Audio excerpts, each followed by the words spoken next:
86వ అధ్యాయం 12వ వచనం కీర్తన.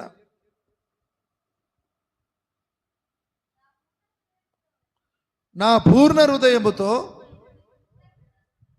నేను నీకు కృతజ్ఞతా స్తుతులు చెల్లిస్తాను. హల్లెలూయా.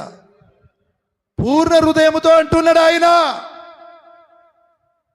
2వ దినవృత్తాంతములో ఒక మాట ఉంది, మీరు గుర్తుపెట్టుకోండి. 2వ దినవృత్తాంతములో 25వ అధ్యాయము 2వ వచనంలో అమధ్య అనే వ్యక్తి ఉంటాడు. అమధ్య ఏలన ఆరంభించినప్పుడు 25 ఏండ్ల వాడై 29 సంవత్సరములు యెరూషలేమును ఏలాడు. అతని తల్లి యెరూషలేము కాపురస్తురాలును, ఆమె పేరు యెహోయాదాను. ఆమె పేరు యెహోవా దృష్టికి యథార్థంగా ప్రవర్తించను గాని పూర్ణ హృదయముతో యెహోవాను అనుసరించలేదు. ఆయనలో యథార్థత ఉన్నది, కానీ పూర్ణ హృదయముతో యెహోవాను అనుసరించలేదు. అది పెద్ద శాపమైంది.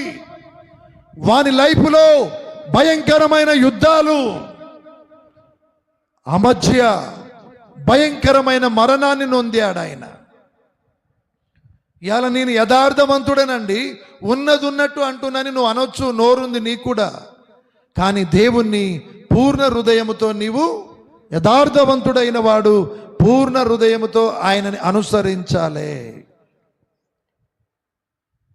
అందుకని నేను రాసిన, నా గుండెలో నుండి వచ్చిన పాట ఇది. కొట్రా. పూర్ణ హృదయముతో, పూర్ణ ఆత్మతోను, పూర్ణ మనసుతో ప్రేమించెదన్. పూర్ణ హృదయముతో, పూర్ణ ఆత్మతోను, పూర్ణ మనసుతో ప్రేమించెదన్. హల్లెలూయా, హల్లెలూయా, హల్లెలూయా, హల్లెలూయా, హల్లెలూయా, హల్లెలూయా.